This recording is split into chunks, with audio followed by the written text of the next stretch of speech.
Hello everyone. SBI clerk prelims की बात करते हैं। सबसे पहले तो मैं आपको अपना स्कोर बता देती हूँ। 2022 में जब एग्ज़ाम दिया था मैंने 92 out of 100 SBI clerk prelims में मैंने स्कोर किया। ये कैसे स्कोर किया, आप लोग भी इतना कर सकते हैं स्कोर, उसके बारे में बात करेंगे। बिल्कुल छोटी सी वीडियो में कंप्लीट डिस्कशन होगा। सबसे पहले तो मोस्ट इंपॉर्टेंट चीज़, आप लोग स्कोर कर सकते हैं 90 से अबव आराम से। क्लैरिकल लेवल की तो एग्जाम में कर सकते हैं। वो पेपर डिफिकल्ट आ जाए वो अलग चीज़ें होती हैं, अगर कई बार शिफ्ट हार्ड आ जाए तो कम हो सकते हैं नंबर, अदरवाइज 2022 में आप आराम से 92 स्कोर कर सकते थे।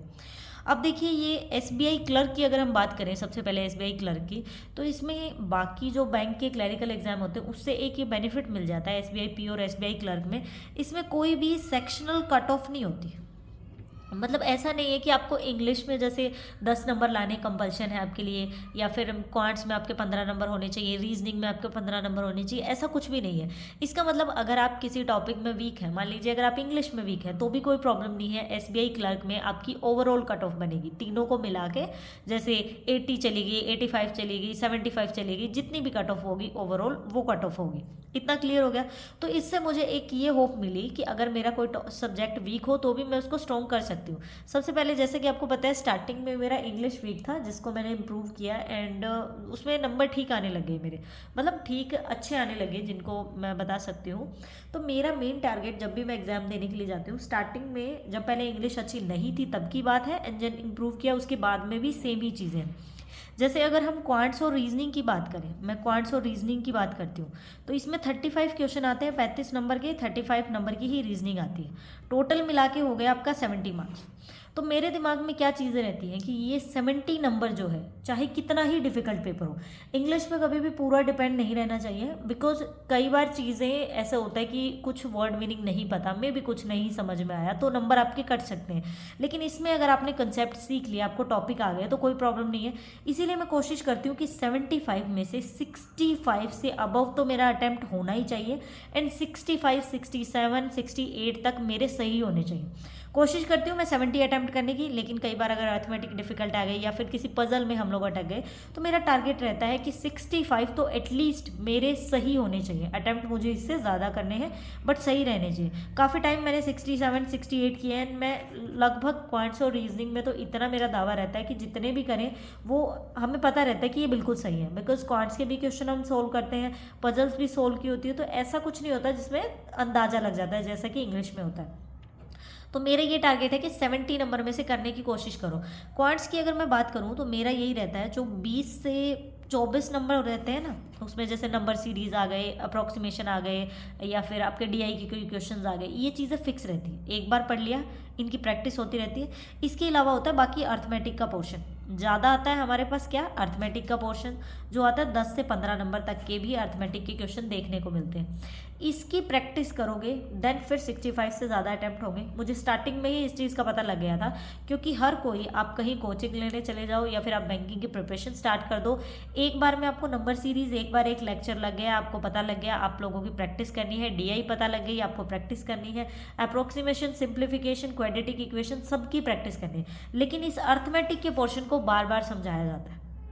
हमें लगता है कि 10 से 15 नंबर आते हैं, बट ये मेंस में बहुत हेल्प करते हैं, क्योंकि इनसे रिलेटेड डीआईज देखने को मिलती है। इस पर बहुत काम किया, बहुत मतलब बहुत ज़्यादा काम किया, इतनी प्रैक्टिस की है इसकी हर जगह से, नॉट ओनली बैंकिंग की बुक से, जो राकेश यादव सर की एसएससी की बुक है उससे भी प्रिपरेशन की है, क्वांट्स की जितनी भी चेकलिस्ट है उनके भी क्वेश्चन बार बार सोल्व किए।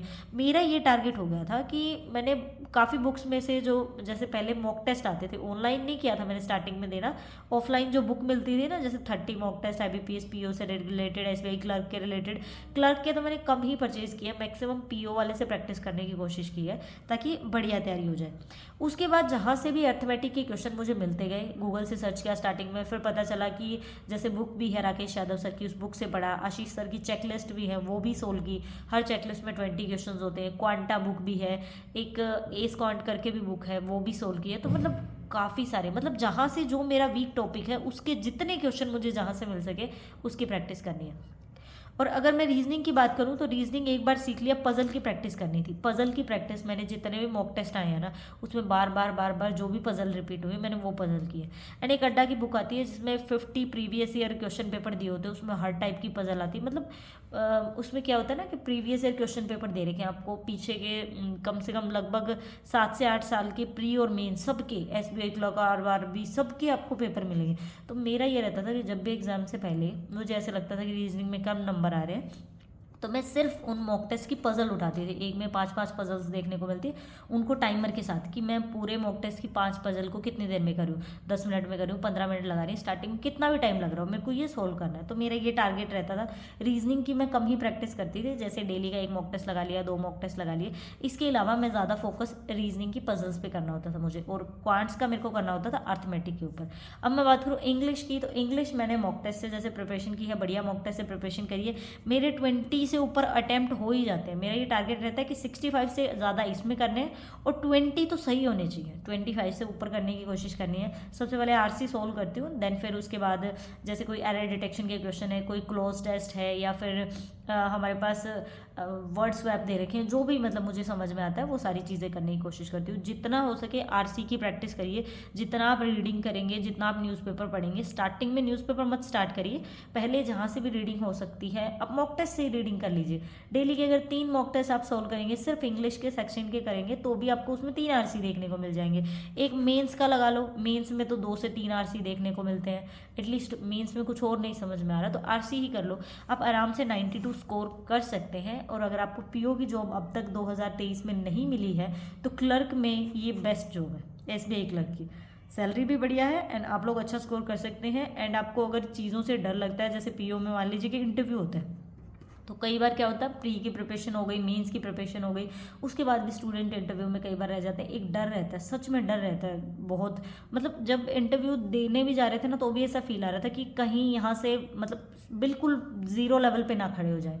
जैसे प्री क्लियर किया तो इतनी खुशी हुई, घर वालों को बताया, मेंस क्लियर हुआ और ज़्यादा खुशी हुई। मुझे खुशी से ज़्यादा डर लग रहा था कि कहीं मैं मतलब इस पड़ाव पे पहुंची हूँ ना, यहाँ तक ये 2 स्टेज में क्लियर करके यहाँ पहुंची, कहीं मैं यहाँ से दोबारा नीचे ना चले जाऊँ।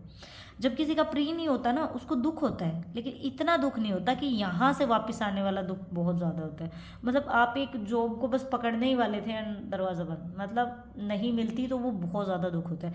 तो लेकिन क्लर्क के पेपर में ऐसा नहीं है। आपने प्री क्लियर किया, मीन्स आपकी पूरा आपके हार्डवर्क पे डिपेंड करेगा कितने आपके नंबर आए, आपको कहाँ पे पोस्टिंग मिलनी चाहिए, क्या करना चाहिए।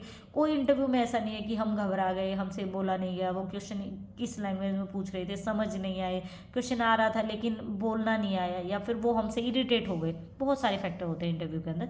तो ये बढ़िया अपॉर्चुनिटी है, 2023 के अंदर जॉब ले लो, लास्ट एग्जाम है, बढ़िया से प्रिपरेशन करो एंड आपको जॉब डेफिनेटली मिलेगी। कोशिश करें अच्छा स्कोर करने का, लेकिन अगर आपका स्कोर बन नहीं रहा है ना, तो अंदाजे मत लगा के आना। कईयों के हो जाता है कि तुक्के से लगा लेते हैं, जैसे कुछ पजल नहीं बनी और लास्ट में 20-30 सेकेंड बचे हुए हैं, तो वो कुछ ना कुछ ABC कुछ ना कुछ लगा जाते हैं, लेकिन नेगेटिव में कट जाएंगे।